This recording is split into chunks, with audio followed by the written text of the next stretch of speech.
Voilà, bonjour à tous. Donc aujourd'hui, c'est la présentation du métier de Monsieur John, qui est senior consultant. Donc, Monsieur John, eh bien, est-ce que vous pouvez nous donner votre profil académique? Oui, bien sûr.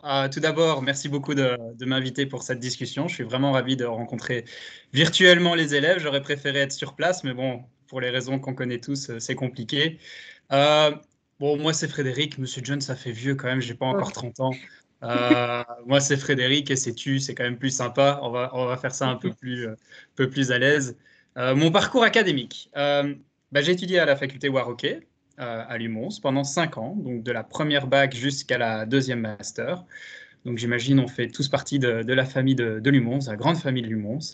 Ensuite, j'ai travaillé en Belgique et puis j'ai fait un MBA, un master en business administration à l'Imperial College à Londres. Okay. Voilà, c'est à peu près tout. Oui, donc vous avez été diplômé de la FouEG en 2014 et Oui, du MBA en 2018. C'est bien c'est ça, hein? correct. Oh, Exactement. voilà. Où travailles-tu actuellement? Alors, je travaille à Londres pour une entreprise qui s'appelle Neckerman Strategic Advisors. Donc, on est une boîte de consultance basée à Londres et on étudie les impacts stratégiques des nouvelles mobilités et des villes intelligentes. Ok. Quel est ton métier actuellement dans cette société? Donc, je suis senior consultant pour cette entreprise. Donc, on est basé à Munich et aussi à New York City. Euh, et donc, on a principalement 3 services. Le premier, ça va être de la recherche. On fait beaucoup de recherches sur les sujets de nouvelles mobilités, nouveaux modes de transport, villes intelligentes, etc. Nos clients nous commissionnent pour les recherches principalement pour 2 raisons. La première, c'est parce qu'ils souhaitent utiliser les résultats de notre recherche en interne pour faire des décisions stratégiques. Donc, ils ont besoin de rapports stratégiques, des études de marché, des white papers parfois, ou tout simplement des enquêtes, des sondages, des interviews, etc. Ou alors, ils l'utilisent en externe. Beaucoup d'entreprises aiment bien montrer à leurs partenaires et à leurs clients leur compréhension de leur environnement, la compréhension également de leurs propres services, parce que parfois, quand vous êtes une grosse entreprise, c'est pas toujours évident de savoir ce que vous vendez. Euh, et là, c'est là où on intervient pour les soutenir dans, du coup, leur stratégie de communication, où on leur prépare des articles, des white papers. On va même jusqu'à écrire des livres. On a déjà écrit des livres pour des clients, mais surtout pour nous. Notre managing director, Lucas Neckerman, a écrit déjà 3 livres depuis 2014. Le dernier avec moi, qui est plus une étude sur l'importance de l'adoption des technologies de la voiture autonome et aussi qu'est-ce que ça veut dire d'être propriétaire d'une voiture autonome dans le futur, qui n'est pas si loin que ça. On n'est pas dans Star Trek. Ça, c'est le premier bloc, recherche. Le deuxième bloc, c'est la consultance. Là, c'est l'activation de l'ensemble des recommandations que l'on fait dans nos rapports. Et on propose aux clients, voilà, on peut aussi l'activer de votre côté. On ne fait pas vraiment d'opérationnel, on reste à un niveau stratégique, mais on va former, on va éduquer, on va mettre en place les process dans le top management ou juste en dessous. Et ensuite, c'est à eux à pousser vers l'opérationnel. Aussi, dans notre service de consulting, on a développé une académie. Donc, cette académie, elle propose 2 facettes. La première, c'est de donner des cours, tout simplement, aux universités. Donc, moi, je donne régulièrement des sessions à l'Imperial College, à la Regent's University à Londres aussi, et je suis en discussion avec d'autres universités. Pourquoi pas un jour à Lumons, qui sait, si vous avez un master ou des cours orientés sur l'innovation et la mobilité, ce sera avec plaisir. Euh, et notre managing director lui donne cours à Saint-Gallen, l'université de Saint-Gallen en Suisse, à l'université de New York, à d'autres universités en Allemagne. Et cette académie propose également une deuxième facette qui est de faire des trainings dans des entreprises. Donc on travaille avec les universités corporate. Donc quand on travaille pour une grosse boîte comme moi je travaillais chez Deloitte, on avait une Deloitte University. Eh bien, eux, ils organisent des cours pour entraîner leur staff, former leur staff. Et là, par exemple, c'est ce que j'avais juste avant ce call, on fait une formation pour Faurecia, qui est le plus grand manufacturier d'intérieur de voitures. Donc, grosso modo, quand vous rentrez une voiture, tout ce que vous touchez à l'intérieur, c'est eux qui le fabriquent. Ce n'est pas les fabricants de voitures. Et là, on a un training avec eux au niveau stratégique pour leur département sales. Le dernier aspect de la consultance également, on fait de l'advisory. C'est-à-dire qu'on travaille beaucoup avec des startups. À Londres, le tissu entrepreneurial, le tissu de startup est incroyable. J'ai eu l'occasion de le découvrir en arrivant ici. On est à un autre niveau que malheureusement en Belgique, en France, en Allemagne. C'est difficile de se rendre compte sans l'expérimenter. Et du coup, ça nous permet d'avoir des mandats d'advisory. Donc, on est dans des advisory boards et alors on aide les startups à lever des fonds, à se développer sur le plan marketing, sur le plan stratégique, etc., etc. Le dernier aspect, qui est assez amusant en ce moment, c'est on fait du public speaking. Donc, c'est-à-dire qu'on délivre des keynotes, des speeches, des panels, mais de qualité professionnelle. Ce qui est encore plus important maintenant, parce que la plupart, quand on assiste à des conférences maintenant, c'est pas toujours évident de professionnaliser ça quand on est dans son salon, qu'on voit son chien, son chat ou son gamin courir devant soi. C'est pas toujours évident de délivrer quelque chose de professionnel. Donc, c'est un service qu'on met beaucoup l'accent en ce moment. Et on aide aussi les organisateurs d'événements à transiter entre le full réel, qui malheureusement ne peut plus exister et je ne pense pas existera encore comme on l'a connu jusqu'aujourd'hui, à transiter vers l'aspect digital et à trouver ce bon équilibre entre être sur le réel et le digital. Où est le bon équilibre et comment adapter le business model? Parce que l'une de nos conclusions, c'est que tout simplement copier-coller le système réel et le mettre en digital avec des Zoom calls ou des Skype ou quoi que ce soit, c'est pas très attractif et ça marche pas très bien et ça rapporte pas d'argent. Donc, on les aide à trouver ce bon équilibre. Donc ça, c'est les 3 piliers, recherche, consultance, public speaking. Et où est-ce que je me situe dans ces 3 piliers? Eh bien, au milieu. On est une petite structure, on travaille vraiment sur un marché de niche, donc on n'est pas beaucoup et il faut savoir être un peu comme un couteau suisse, mettre la main à la pâte à tout. Ce qui est différent d'une grosse corporate, vu que j'ai eu l'occasion d'expérimenter les deux. Voilà, c'est ce qui fait, je vais dire, peut-être la particularité à mon niveau, hein, au niveau individuel. Ok, du coup, finalement, vous êtes senior consultant, mais en touchant un peu à tous les domaines de la société. Oui, littéralement et au sens figuré, dans le sens que je fais de la maintenance du site web jusqu'à les présentations auprès de CEO ou de CFO ou les trainings ou la publication d'études. Ici, nos clients ont publié 2 études qu'on a écrites pour eux. Bah, je suis le co-auteur. Voilà, il n'y a pas de petites tâches, il n'y a pas de grandes tâches. Pour que ça fonctionne, il faut tout faire et savoir tout faire. Et si on ne sait pas, on délègue, mais on s'en occupe quand même. Okay. Alors, décrivez-moi votre journée professionnelle type. Bah, je veux pas répondre la réponse bateau, il n'y en a pas, mais il n'y en a pas. Alors, ça dépend sur quel sujet je travaille. Alors, si on prend en ce moment, on délivre un training. Alors, ma journée, ça va être de faire les PowerPoints, de m'assurer que le contenu est bon, que ça donne bien visuellement, que ce soit attractif, que les participants ont envie d'écouter, ont envie de participer.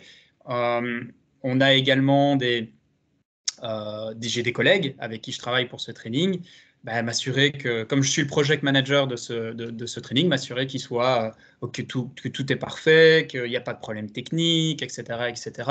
Donc, c'est organiser des conversations avec eux, répéter, voilà, faire des dry runs, on appelle ça. Donc, on répète ensemble les différentes sessions. Faire la gestion avec le client, s'assurer que le client est content, répondre à toutes leurs questions, à toutes leurs interrogations, S'assurer également que le feedback qu'il donne après une session, donc ça se passe en 8 sessions, s'assurer que le feedback qu'il donne est intégré pour les autres sessions, pour leur montrer on vous écoute, mais on agit et on réagit. Donc, ça, c'est pour se donner l'exemple du training. Maintenant, si je suis en mode, on écrit une recherche, une étude, un papier ou quoi que ce soit, là, ça va être beaucoup d'interviews. Ce qui fait notre force, c'est notre réseau. On a un réseau dans le domaine de la Smart Cities, de la mobilité, et plus généralement dans le domaine de la durabilité qui est très, très large à un niveau mondial. On est pratiquement connecté avec toutes les entreprises qui sont importantes. Là, c'est de faire des interviews, faire des conversations comme on fait maintenant. Je leur pose des questions, j'essaye de comprendre, de capturer les données que j'ai besoin, puis ensuite je les analyse, je fais de la recherche secondaire, on appelle ça. Donc je lis la littérature qui existe. Google, beaucoup de Google. Voilà, on est dans l'ère du Google. On trouve quand même de très très bonnes informations, de très très bonnes études qui sont disponibles en ligne. Puis ensuite la recherche plus je vais dire en coulisses, où là, on met la main sur des rapports, des rapports un peu plus spécifiques. Et ensuite, le traitement de données de survey, comment est-ce qu'on dit ça encore, des enquêtes, voilà, des enquêtes. On travaille avec des partenaires qui font des enquêtes pour nous, mais du coup, on a les datas, donc il faut analyser les datas. Et ensuite, ça va être définir une structure, commencer à écrire, et puis commencer à écrire, tout simplement. Ça, c'est si on est en mode recherche. Et alors, si je suis en mode plus, je dois faire une conférence, par exemple, eh bien là, c'est passer beaucoup de temps à faire un joli PowerPoint parce que c'est ce que les gens retiennent. Trouver une petite blague pour commencer, trouver une petite blague pour finir, et là, du coup, ils vont se souvenir de votre nom et vous serez réinvité à la prochaine fois. Et ce que vous dites au milieu, faut essayer que ce soit intéressant, que ce soit attractif, et là, c'est beaucoup de répétitions dans mon salon maintenant. Ça paraît idiot, mais pour pouvoir être attractif, il faut être prêt, il faut se préparer. Et voilà, ça peut être 3 journées types, je vais dire, en fonction de là où je me situe dans ce trio. Ok. Je suis toujours au café, hein. Il y a 1 heure de moins ici, donc désolé, j'ai besoin de mes shots de caféine le matin. Quelles sont les compétences nécessaires pour ce métier? Les compétences nécessaires. Bonne question. Je pense qu'on peut distinguer ça en 2. Les compétences nécessaires pour être un bon consultant et les compétences nécessaires pour être dans l'environnement où je suis, qui est plus un environnement entrepreneurial à l'opposé de l'environnement corporate. Je pense que pour être un bon consultant, faut être curieux d'abord. Être consultant, c'est toujours apprendre parce que ce soit dans la mobilité, dans la pharma ou même dans des choses plus traditionnelles comme la finance, il faut toujours vouloir être à la page, savoir ce qui se passe, que ce soit au niveau des news, des technologies, de la réglementation, etc., etc. Curiosité, être flexible aux heures de travail, parce que parfois, vous allez avoir pas grand-chose à faire pendant un certain temps, un court laps de temps, parce que vous êtes entre 2 projets, parce que vous attendez pour n'importe quelle raison. Et puis parfois, il faut savoir aligner 15, 16, 17 heures sur une journée et tenir ça pendant plusieurs jours, et puis voyager, les inconvénients des voyages, la distance avec les proches, on n'a pas de routine. Donc, bon, c'est un peu moins vrai que le Covid, mais ça reviendra assez vite, je pense. Donc, flexibilité, curiosité. Je pense qu'il faut aimer aussi les outils Microsoft Office, il faut aimer passer des heures sur Excel et PowerPoint. Si votre truc, c'est de rencontrer des clients, de serrer la main de centaines de gens par jour et de faire des choses concrètes avec vos mains, c'est peut-être pas le meilleur job parce qu'on passe beaucoup de temps derrière un ordinateur. Par contre, ça vous permet de travailler où vous voulez. Donc ça, c'est sympa. Moi, j'en profite ici pour l'instant de voyager un petit peu. Parce qu'on n'a aucun rendez-vous en présentiel avec des clients. Donc ça, c'est chouette. Ça permet également, même quand on a des grosses charges de travail, d'organiser comme on souhaite. Si on veut commencer à 9h, 10h, 7h, 6h, 5h du matin, je pense qu'avec une bonne entente avec son patron, c'est possible. Quand j'étais chez Deloitte, c'était tout à fait possible d'avoir des heures flexibles tant que le boulot est fait et que les clients sont contents. Quoi d'autre? Je pense que c'est déjà pas mal et c'est vraiment ce qui est caractéristique de la consultance. Par contre, dans le niveau plus entrepreneurial, là où je suis, c'est très comparable à une start-up finalement. Donc, il faut être débrouillard, il faut être indépendant. Quand on ne sait pas faire quelque chose ou quand on n'a pas la réponse à une question, on attend à ce qu'on la trouve par nous-mêmes. Il n'y aura pas quelqu'un qui va prendre le temps de tiens, tu ne sais pas me dire comment est-ce qu'on fait ça. Non, il faut un peu se débrouiller. Il y a du risque aussi. Quand on a un contrat dans une grosse corporate, il y a un pipeline de jobs assez défini, c'est assez lissé comme je veux dire, le risque lié au job. Quand on est dans un environnement plus entrepreneurial, il faut se retrousser les manches et puis quand c'est difficile, il faut y aller, il faut aller chercher des clients, il faut convertir les clients, il faut garder les clients, il faut les rendre contents. Je veux dire, peut-être chaque action peut avoir un impact qui est démultiplié parce qu'il y aura moins de couches de revues, il y aura moins de couches il y aura moins de filets de sécurité. Quand vous travaillez dans une corporate, il va y avoir un N+1, N+2, N+3, un N+, X, jusqu'à ce que ce soit délivré au client. Donc, les probabilités d'impact négatif sont réduites. Par contre, quand vous travaillez dans une petite entreprise avec moins de personnel, vous avez une grosse responsabilité, tant sur le plan positif que négatif. Si vous faites quelque chose de mal, ça va se faire ressentir, mais si vous faites quelque chose de bien, ça se fait ressentir aussi. Et votre nom sera mis en avant. Donc, voilà, à faire attention à ça, être responsable de ce qu'on fait. Et ça, je pense que c'est important. Ok, merci. Je vais maintenant passer finalement à la dernière question. C'est pour nos étudiants là dans le cadre de leur insertion professionnelle, est-ce que tu as des conseils à faire et à ne pas faire à leur donner? Pour trouver un boulot. Job et pour se présenter à l'employeur, etc. À ne pas faire, c'est croire qu'envoyer 2000 CV par jour, ça va marcher. Ça, c'est comme aller à la pêche en plein milieu de l'océan et de balancer une canne à pêche et attendre que ça mord. Ça marche, mais bon, c'est entre 5 et 10% de taux de succès.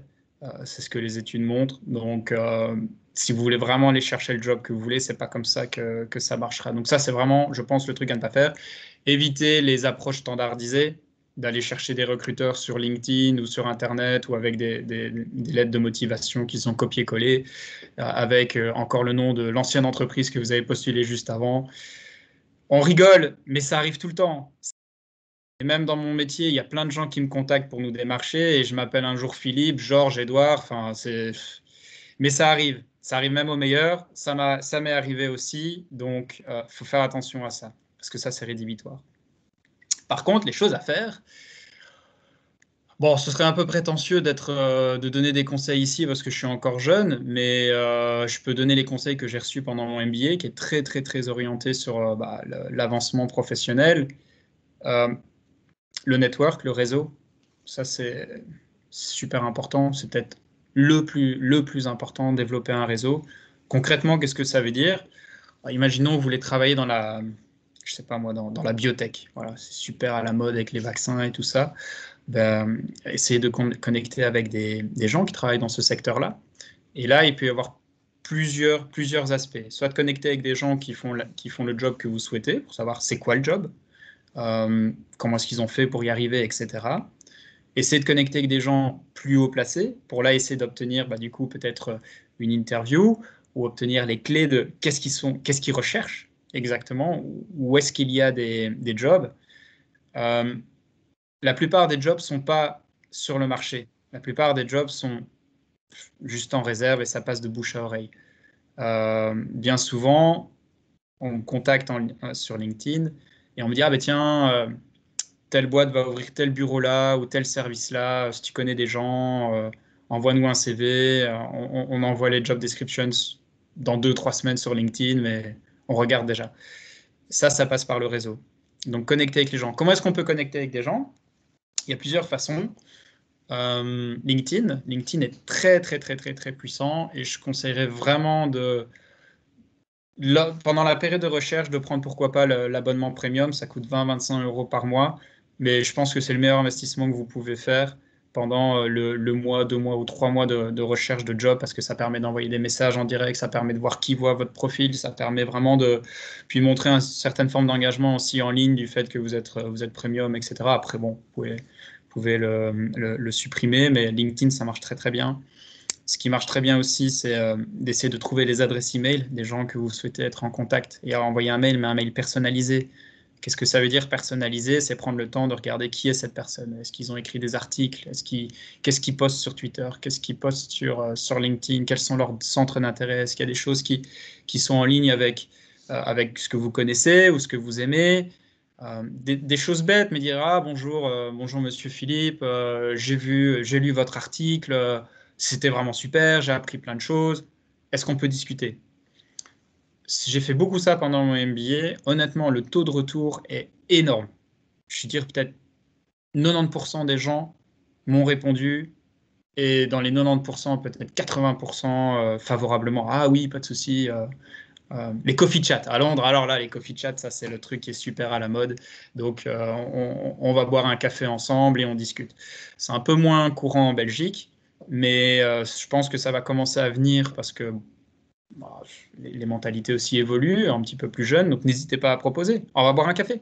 Ça paraît un petit peu étonnant, mais c'est super pour briser la glace, pour avoir des bons contacts. Et donc ça, vraiment le réseau, LinkedIn, les emails et aussi assister à des events. Je communique beaucoup aussi avec des gens quand ils font une présentation, les rajouter après sur LinkedIn. Vous avez dit ça, j'ai vraiment bien aimé, ou vous avez dit ça, je suis pas du tout d'accord. J'aimerais bien qu'on en discute et des choses ainsi. C'est pas mal aussi pour connecter. Le deuxième point important, il y a le réseau et ce qui va très en lien, c'est le personal branding. Donc vraiment l'image que vous donnez de vous-même en ligne. Super important. Il n'y a pas de petits détails.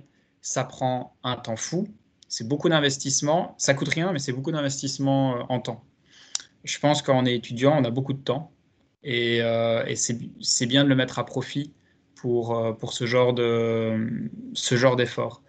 Qu'est-ce que ça veut dire un personal branding? Encore une fois, je peux partager mon expérience, mais je ne sais pas si c'est la meilleure. J'ai créé un site web que j'ai partagé d'ailleurs sur le chat si vous voulez aller voir, où je décris un petit peu qui je suis, d'où je viens, qu'est-ce qui me motive, quelles sont mes valeurs professionnelles, qu'est-ce que je peux apporter avec mon profil, quelques expériences privées pour humaniser un peu l'image, pas n'être qu'un robot du travail. Et aussi, j'ai monté un blog où j'écris des articles d'opinion, où là, basé sur mon expérience professionnelle, je dis ce que je pense, mais sans être lié par je vais dire, le fait qu'il faut respecter, bien évidemment, quand on écrit une étude pour un client, on ne partage pas son opinion personnelle. Personne n'en a affaire de son opinion personnelle. Donc c'est ça que je veux dire, ce blog me permet de m'exprimer sur ce sujet-là, mais d'un point de vue personnel.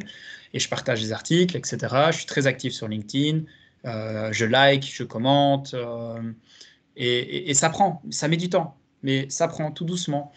Chose très simple, mais toujours utiliser la même photo de profil. Et une photo qui vous ressemble, pas des trucs de retoucher Photoshop, etc. Il faut que les gens, quand ils voient votre photo de profil et puis qu'ils vous rencontrent en vrai, ah oui, ce gars-là, je le connais. Combien de fois il n'y a pas des gens qui sont venus me voir en conférence et qui me disent, t'es Frédéric?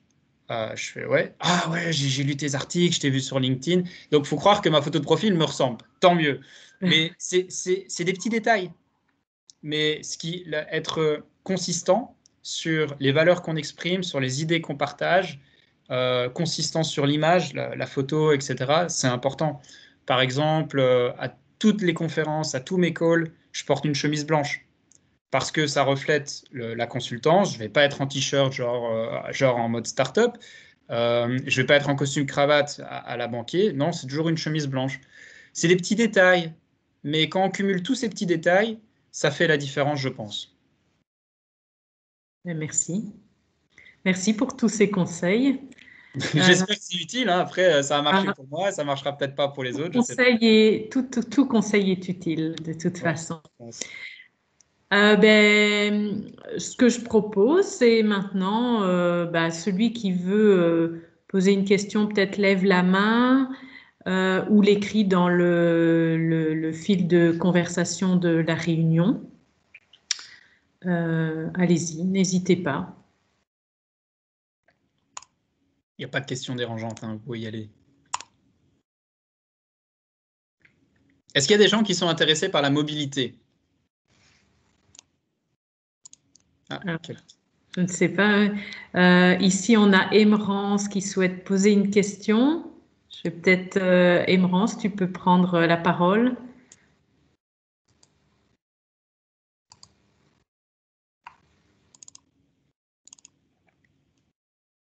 Emerance.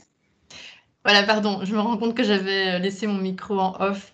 Donc tout d'abord, merci Frédéric pour cette présentation et d'avoir répondu si spontanément et naturellement à ces questions.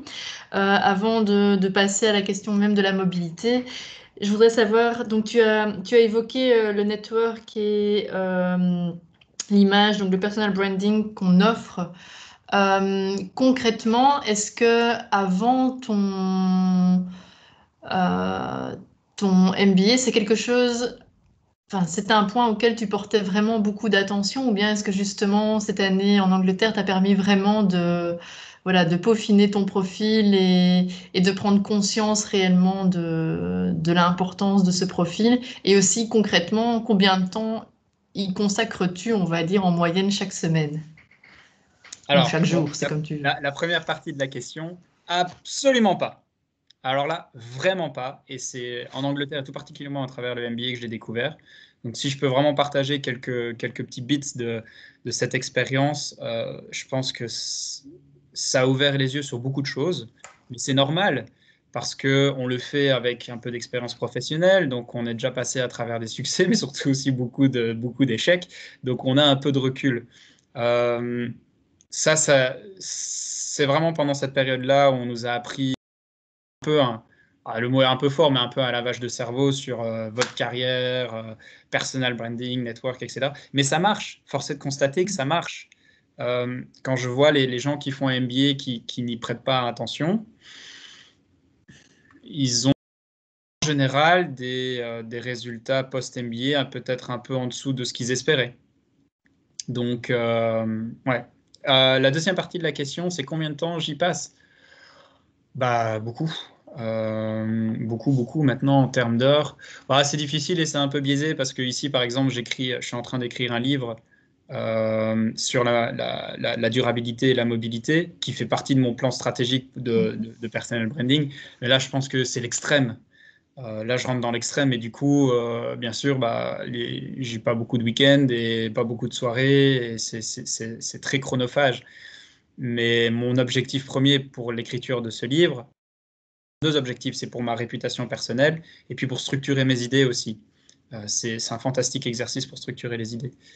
Donc ça c'est extrême. Mais quand j'étais étudiant, je sais pas, peut-être, allez, entre 4 et 5 heures par semaine. C'est déjà bien. Mhm. Et ça inclut l'écriture d'articles, ça inclut être présent sur LinkedIn, etc. Donc théoriquement, le personal branding, l'effort doit être aussi plaisant. Parce que normalement, c'est pour travailler sur des sujets qu'on aime. Donc, ouais, ça doit être agréable, une expérience agréable. Merci. Okay. Merci, Emerance. Alors, j'ai une question de Louis. Qu'est-ce que vous a apporté votre MBA en termes professionnels par rapport au diplôme de Lumons? C'est difficile de comparer un master avec que ce soit Lumons ou n'importe quelle université, un master avec un MBA, c'est deux choses différentes. C'est une très bonne question. C'est une très bonne question que je me suis posée pendant longtemps après Lumons. Je pense, pour répondre, ce sera plus facile pour moi d'expliquer qu'est-ce que m'a apporté le MBA. Déjà une expérience à l'étranger, mais ça on peut le faire à travers l'Erasmus, on peut le faire à travers trouver un job à l'étranger, etc. Mais on passe beaucoup de temps sur soi, à réfléchir, qu'est-ce qu'on veut faire, où est-ce qu'on veut se positionner, où est-ce qu'on se voit dans 10 ans, dans 20 ans.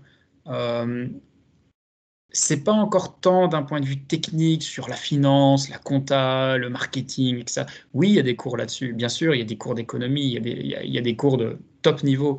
Mais ça va être vraiment un gros effort sur soi-même. Et je pense que ce que ça m'a apporté, c'est la communication. Être capable de communiquer. Ça paraît idiot, mais aujourd'hui, on vit dans un monde qui est connecté. Même dans une petite entreprise aujourd'hui, on va aller travailler avec une équipe de développeurs en Inde et peut-être une petite équipe de sales aux États-Unis et puis peut-être une petite succursale en Espagne. Enfin, donc, on devient très vite international. Mais communiquer avec des profils internationaux, c'est pas évident. Et être leur leader, encore moins. Savoir, dans une équipe où il y a un Chinois, un Américain, un Espagnol et un Français et un Belge, pouvoir mettre tout le monde à l'unisson, c'est un sacré exercice. Euh, donc ça, vraiment apprendre à communiquer et être leader d'une équipe, leader d'un projet, je pense que c'est ce qu'on apprend le mieux dans un MBA. Et donc, comment est-ce que ça se traduit d'un point de vue professionnel? Bah, clairement, aujourd'hui, le job que j'ai à Londres, je ne l'aurais pas sans MBA. Tous mes collègues ont un MBA, mon boss a un MBA. On fait partie un peu, sans être prétentieux, mais un peu une sorte de club. Alors en plus, si vous faites un MBA dans une top business school, voilà, vous faites partie du club du club. Et donc ça aide, ça donne une étiquette, ça fait partie de la réputation. Maintenant, comparé à un master de l'UMONS, c'est pas parce que vous faites un MBA ou vous faites pas un MBA que vous pouvez pas avoir les mêmes résultats professionnels. Moi, je l'ai fait pour tout un tas de raisons, mais un MBA n'est pas fait pour tout le monde et c'est pas l'unique clé pour arriver là où on souhaite au niveau professionnel. Il y a plein d'autres façons de le faire. Il y en a qui font des PhD, il y en a qui partent à l'étranger, il y en a qui montent leur boîte, il y en a qui refont un master mais dans une autre univ plus spécialisée dans ce qu'ils souhaitent, ou alors parce qu'ils ont juste besoin de l'étiquette de l'université en question. Enfin, il y a plein de façons d'y arriver et le MBA n'est sûrement pas l'unique façon de pouvoir faire une petite accélération au niveau professionnel. Ok, Louis, est-ce que ça correspond à... Est-ce que Frédéric a répondu à ta question, en fait? Un petit oui. Parfait. Super. Donc, voilà. Alors, on a la question de Patricia. Une fois diplômés, pouvons-nous être embauchés comme consultants sans expérience professionnelle? Oui, absolument. Oui, tout à fait. Je veux dire, il y a plein d'entreprises qui recrutent sans expérience, sans aucun souci. Pour donner des exemples, bah, toutes en fait. Je pense qu'il y a très peu d'entreprises de consultance qui ne recruteraient pas des gens sans expérience. Ok. Merci. Alors, je vois qu'il y a Abdella qui a une question. Tu peux la poser. Oui, bonjour Frédéric et merci pour ton interview. J'ai ma question en 3 parties, je vais les mettre toutes les 3. D'abord, donc je remarque que pour aborder par exemple ce challenge, est-ce qu'il faut absolument passer par Londres ou les USA? La deuxième, est-ce que vous pensez est-ce que tu penses que l'âge pourrait avoir un impact donc, pour aborder ce type de challenge? Et le troisième volet, c'est le volet pécunier, si ce n'est pas discret. Et merci. Ok. Challenge, qu'est-ce que tu veux dire par challenge? En fait, je voulais dire tel parcours, je vois que c'est un parcours, comme tu dis, c'est une étiquette, c'est une forme d'étiquette. Ouais, donc, pour moi, c'est le challenge, je veux dire, le parcours professionnel.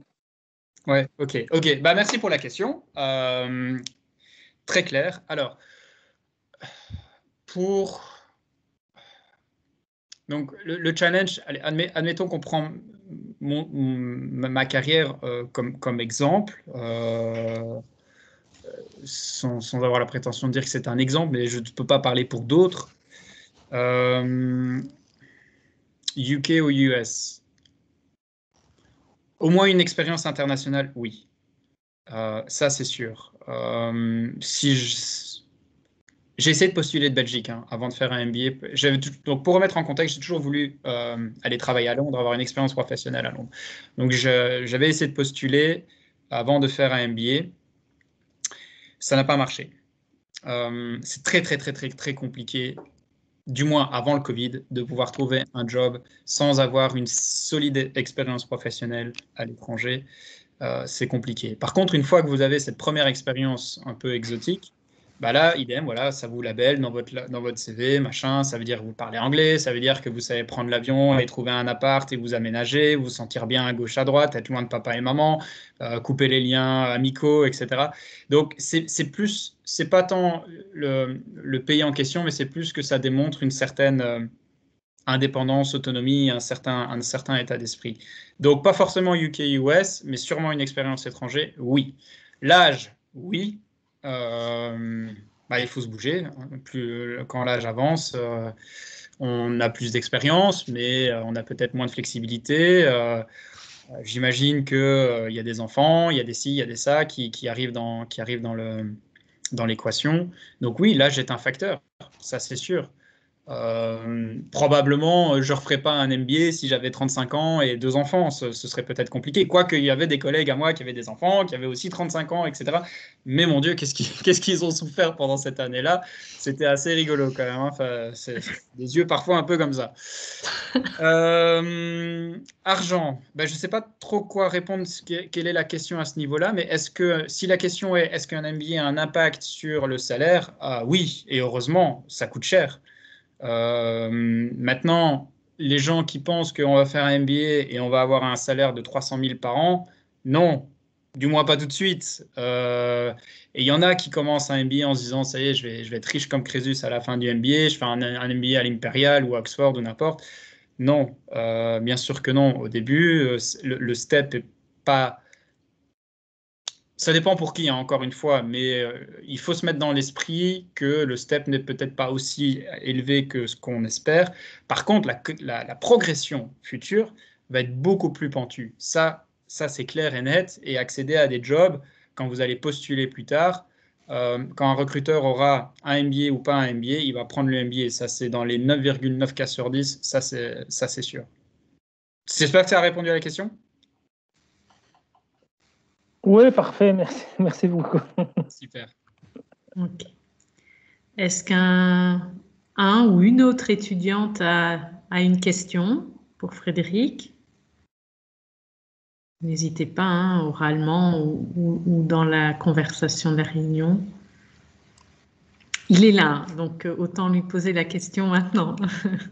Je suis là et puis bon, je m'en vais pas très loin. Si vous voulez connecter avec moi, j'ai partagé tout en haut de la discussion mon LinkedIn si vous voulez me rajouter. Il y a mon blog aussi. N'hésitez pas à m'envoyer vos questions. Il y a mon adresse mail sur le LinkedIn. Donc, ok, alors, je vois que Valentine a levé la main, donc tu peux y aller, tu peux poser ta question. Donc tout d'abord, bonjour et merci beaucoup pour cette présentation. Pour mettre un peu en contexte, moi je fais une thèse en économie et j'avais une question plus particulièrement sur votre recherche. Et je me demandais qu'est-ce que vous faisiez réellement dans la recherche. Est-ce que c'est plus collecter des données et après vraiment faire on va dire Parce que moi c'est vraiment de l'économie appliquée, donc je fais tourner des stats, etc. Vous, est-ce que c'est plus des données brutes où on va faire des moyennes, etc. Ou est-ce que c'est vraiment de la recherche plus économétrique, etc.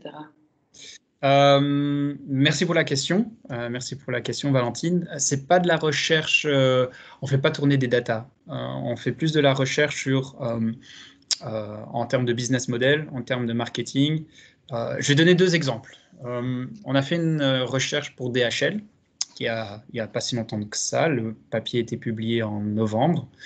Donc ils sont venus, ils nous ont dit, voilà, on sait que la mobilité ça impacte notre industrie, la logistique. Vous savez, c'est cargo bike, c'est nouveaux scooters, les vannes électriques, etc. Enfin, c'est vraiment en ébullition, ce secteur-là. Et Dieu sait si c'est un secteur quand même assez traditionnel, assez conservateur. Et on a développé une recherche en 2020 sur la chaîne de valeur de la mobilité. Quelle est cette chaîne de valeur au final? Il n'y a encore pas vraiment beaucoup de cabinets de consultance qui se sont penchés là-dessus. Quels sont les différents acteurs et quelles sont les différences avec l'automobile? Et donc, qu'est-ce qu'on a fait? C'est qu'on a pris nos recherches sur la chaîne de valeur et on a regardé qu'est-ce que ça voulait dire pour la logistique. Qu'est-ce que concrètement, ces nouvelles formes de mobilité, comment ces nouvelles formes de mobilité vont impacter une entreprise comme DHL.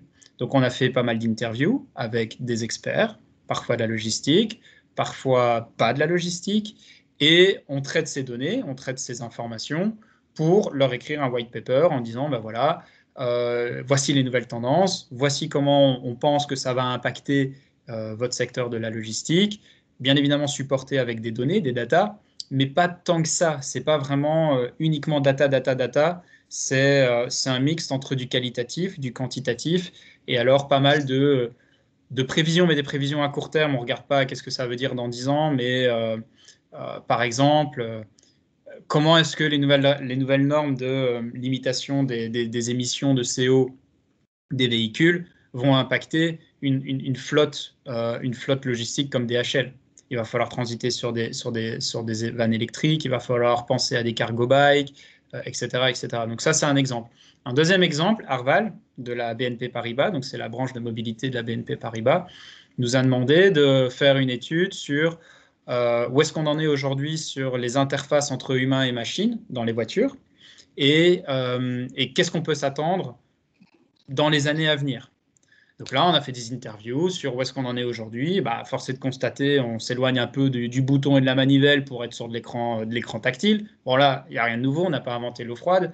Par contre, on a interviewé pas mal d'experts pour essayer de comprendre qu'est-ce que ça voulait dire plus tard avec des modes de mobilité partagés, avec des voitures autonomes, pour des voitures électriques, etc.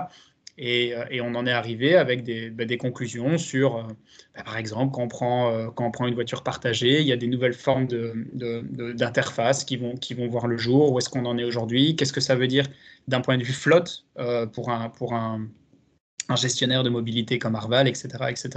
Donc, c'est un mix de qualitatif et quantitatif, et c'est plus basé sur décrypter et analyser les tendances de la mobilité des villes intelligentes.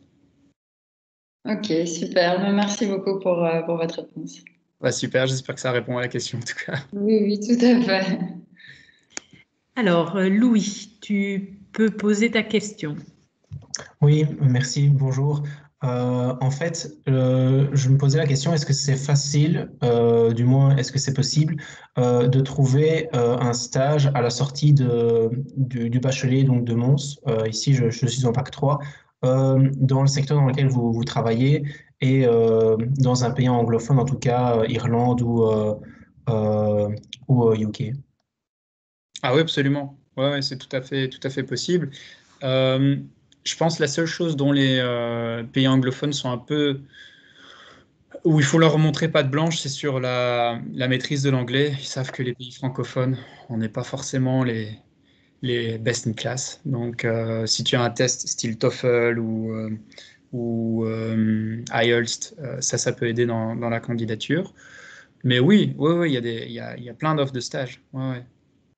Si tu as plus d'infos, n'hésite pas à me recontacter. Je peux voir si je peux te mettre en contact avec des gens. Merci beaucoup. Merci. Alors, est-ce qu'il y a d'autres questions, que ce soit les mêmes étudiants qui ont précédemment ou d'autres? Il n'y a pas de souci, hein. Je vais regarder dans la conversation de la réunion. Non. Si vous Est-ce qu'il y en a n'avez qui considèrent des carrières dans la mobilité? Déjà, est-ce que vous savez ce que c'est la mobilité? Parce que je me rends compte que beaucoup de gens ne savent pas ce que c'est. Donc, les nouvelles formes de transport. Est-ce qu'il y en a qui sont intéressés par ce choix de carrière?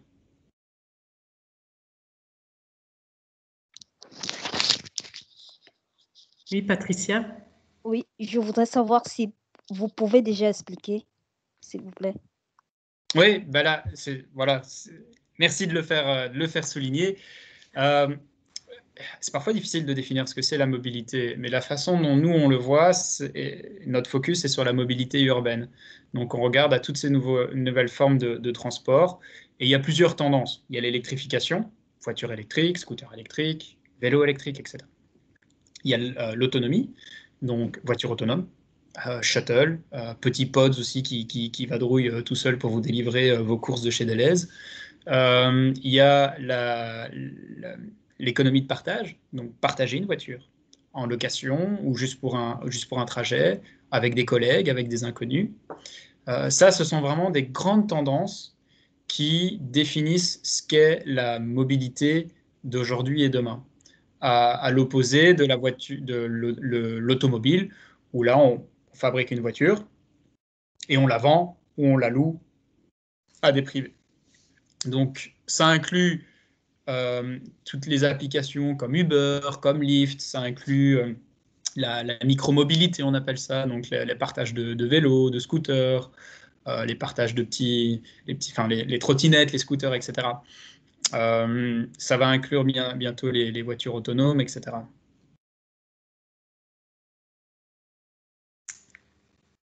Merci pour l'explication déjà. Alors donc, est-ce qu'un ou une étudiante est intéressée par cette thématique, on va dire? Patricia? Moi, juste au niveau des partages des véhicules, parce que quand on dit mobilité, moi, je me disais que c'est se déplacer, aller travailler hors du pays de résidence. Or, je ne voyais pas ça dans ce sens-là. C'est tout à fait une forme de mobilité, et tu as raison, Patricia. Il y a plein de formes de mobilité. Elon Musk est en train de regarder la mobilité entre Mars et la Terre. Donc, je veux dire, il y en a tout plein. Nous, on se concentre sur ce qui se passe en ville. Pourquoi? Parce que c'est ce qui touche le plus d'entre nous. On est quand même, je crois, c'est 80-85% d'entre nous qui vivons dans une ville aujourd'hui en Belgique et dans les pays développés européens. Donc, c'est là qu'on regarde. Mais ouais, il y a plein de formes de mobilité. Les compagnies aériennes aussi, les constructeurs d'avions, ils sont en train d'expérimenter vraiment un tournant dans leur carrière. Dans la mobilité, c'est vraiment un secteur qui est en pleine croissance, vitesse VV', et ça part dans tous les sens. Oui, Felipe? Oui, donc j'avais une question. Quand vous parlez de mobilité, est-ce que vous avez aussi travaillé avec les grandes marques de voitures, par exemple allemandes, Volkswagen, ou alors Audi, BM, Mercedes, ou avec d'autres constructeurs? Parce qu'on parle beaucoup de mobilité, évidemment, donc tout ce que vous avez expliqué, que ce soit Elon Musk avec son idée de partir sur Mars, ou alors tout ce qu'on voit dans la ville, et comment est-ce que vous arrivez à faire la transition et parfois en parler à des grandes marques de voitures? Ou est-ce que vous travaillez avec eux? Enfin, je me posais Ça, c'est une juste... super question. Ça, c'est une super question. C'est au cœur de mon job. Là, tu as mis le point là où ça fait du bien, où ça fait mal. Je ne sais pas, ça dépend dans quel côté on se situe. Alors, pour répondre à ta question, premièrement, oui, on travaille avec des constructeurs automobiles, aussi bien les traditionnels que les plus récents, comme notamment les Chinois, NIO, BYD, etc. Donc oui. La deuxième question, c'est très délicat parce que les constructeurs automobiles font partie d'une industrie qui n'a pas connu de révolution extrême sur les 100 dernières années. On fait des voitures certes plus rapides, plus sécurisées, mais ça reste toujours 4 roues, un moteur et un volant. Là, ici, il y a l'électrification. C'est tout un changement énorme pour eux. Pour moi, au final, c'est juste un changement de moteur. Ça reste toujours après une voiture, 4 roues, un volant et un moteur, mais juste à l'électricité. Et puis la voiture électrique, elle existe depuis 1910, hein, donc c'est pas nouveau. Alors comment leur faire comprendre cet écosystème? C'est avec beaucoup de discussions, avec des formations, ils essayent aussi, hein. Ils investissent dans des entreprises. Là ici, il y a Toyota qui vient d'annoncer hier ou avant-hier. Ils lancent un énorme programme de mobilité où ils vont aller de l'abonnement style Netflix pour acheter sa voiture jusqu'à la location de trottinettes, etc. Et moi, je trouve ça bien parce qu'il faut essayer et il faut échouer pour voir ce qui marche pas. Daimler a essayé avec BMW, ils ont investi $1 milliard pour faire leur joint venture Freemove, FreeNow, etc. Ça n'a pas forcément super bien marché, mais ils vont en tirer une expérience qui va être très bénéfique pour eux, pour comprendre le marché plus tard. Et ça, c'est important.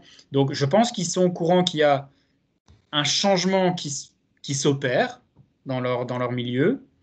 Maintenant, ils ne sont pas toujours au courant de ce qu'il faut faire, comment le faire. Parfois, ils n'ont pas forcément envie de le faire. Et là, ça dépend d'un constructeur à l'autre et parfois même d'un service à l'autre, d'une équipe à l'autre. C'est pas toujours évident. Mais c'est un marché qui est difficile pour eux, c'est sûr, parce que l'automobile et la mobilité, c'est deux marchés différents. Beaucoup de gens pensent que c'est juste la mobilité, c'est l'évolution de l'automobile, mais c'est deux choses différentes. Avoir un service de location de scooter ou de voiture, ou même de location de voiture style Zipcar, ça n'a rien à voir avec construire et vendre une voiture, mais rien à voir. C'est deux business models différents, c'est deux chaînes de valeur différentes, et ça, c'est pas toujours évident à comprendre. Ouais, mais je comprends bien et je posais la question parce que moi je suis très attaché à tout ce qui est constructeur automobile et j'adore cette industrie-là et je compte, je suis aussi en bac 3 pour me situer un peu dans la chaîne de Lumons et je souhaiterais en Master 2 faire un stage dans une des entreprises les plus connus, que ce soit Volkswagen ou alors Mercedes ou BMW. Et j'aime vraiment bien tout ce que vous venez de parler et ça me fait vraiment réfléchir parce que je pensais, comme vous m'avez dit que ce n'était pas le cas, que la mobilité serait le futur des entreprises automobiles. Et ma question était vraiment, est-ce que ça pourrait pas être une transition, faire transiter les grandes entreprises vers cette mobilité-là, qui se diversifie, même s'ils sont très centrés sur, voilà, ben nous on fait des voitures, et on fait différentes voitures, oui, on fait parfois des camions, mais de là à changer, c'est vrai que ça pose question. Le shift est difficile et ta question est tout à fait pertinente. Le problème, c'est qu'on n'a pas la réponse à cette question, tout le monde ne l'a pas, parce que c'est vraiment c'est un débat qui a lieu aujourd'hui sur des questions sur lesquelles on travaille.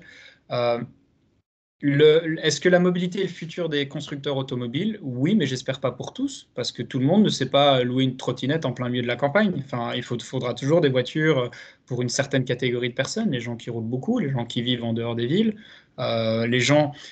Moi, j'habite ici à Londres, je suis pas loin du centre de Londres, et pourtant, si je vais 1 ou 2 kilomètres plus loin de la station où je suis à côté, c'est un désert de mobilité.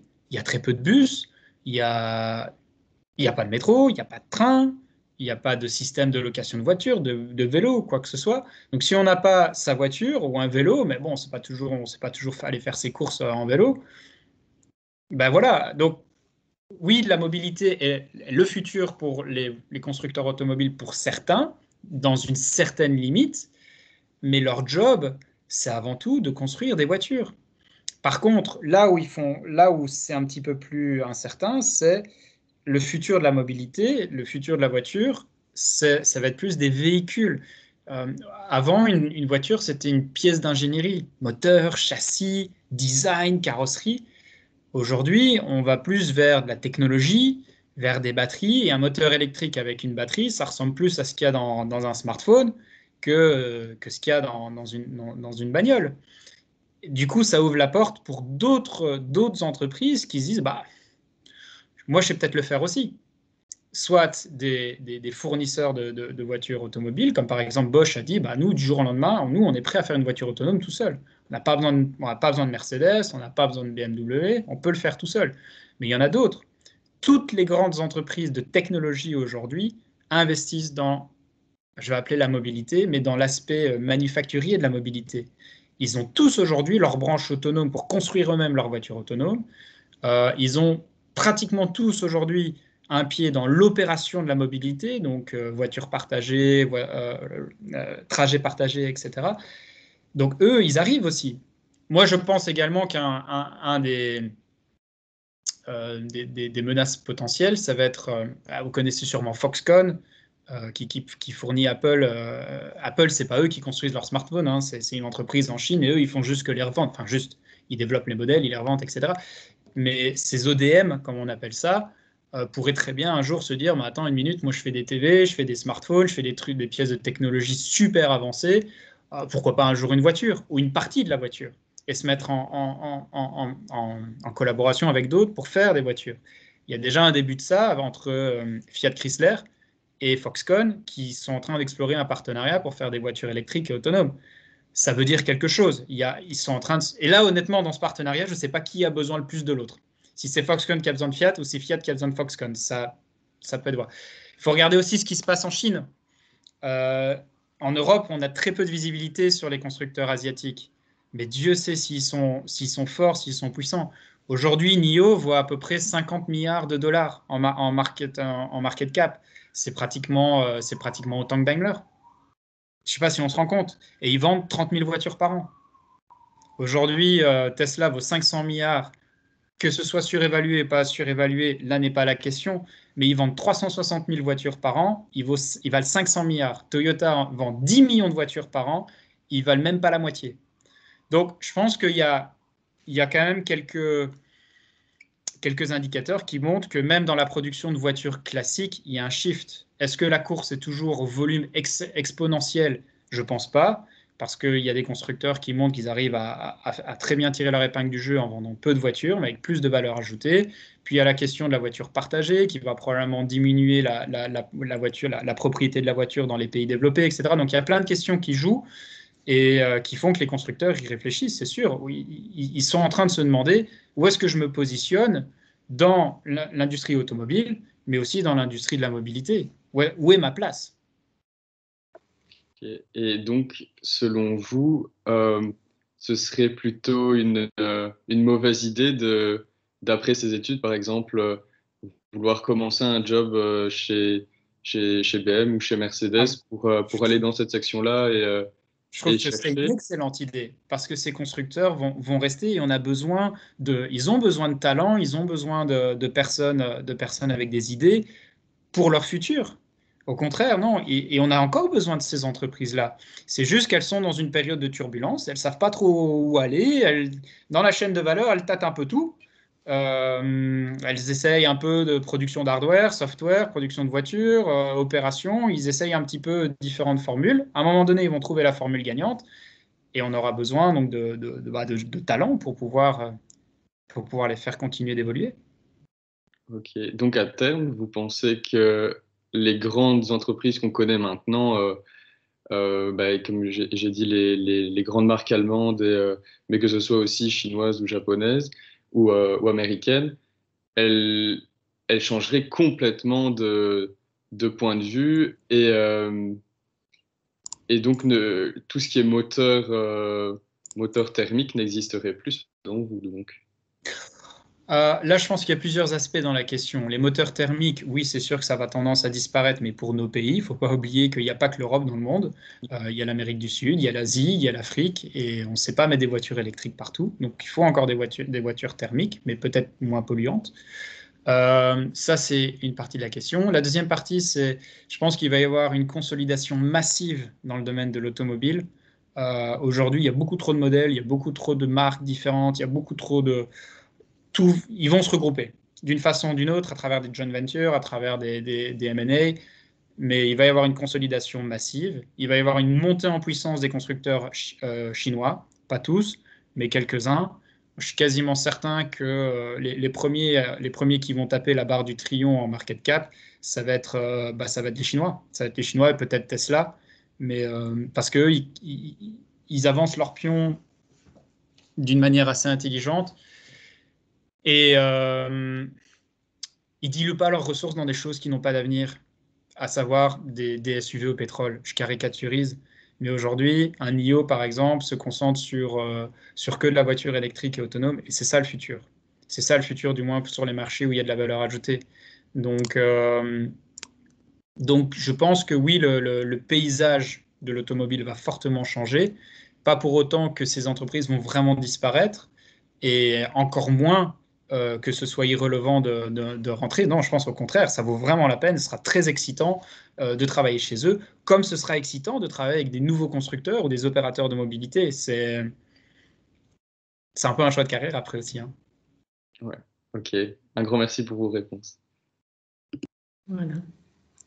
Ben, je vous remercie tous. D'abord, Frédéric, pour ton interview et puis toutes ces informations complémentaires, entre autres sur la mobilité urbaine, etc. Je remercie aussi les étudiants qui ont participé à la séance et puis qui ont posé toutes leurs questions. Et je pense, Frédéric, que j'ai peut-être une idée de collaboration avec l'UMONS à te proposer. Donc, je reviendrai vers toi avec des propositions ou en tout cas des contacts au sein de l'UMONS. Donc voilà, je vous remercie beaucoup et passez une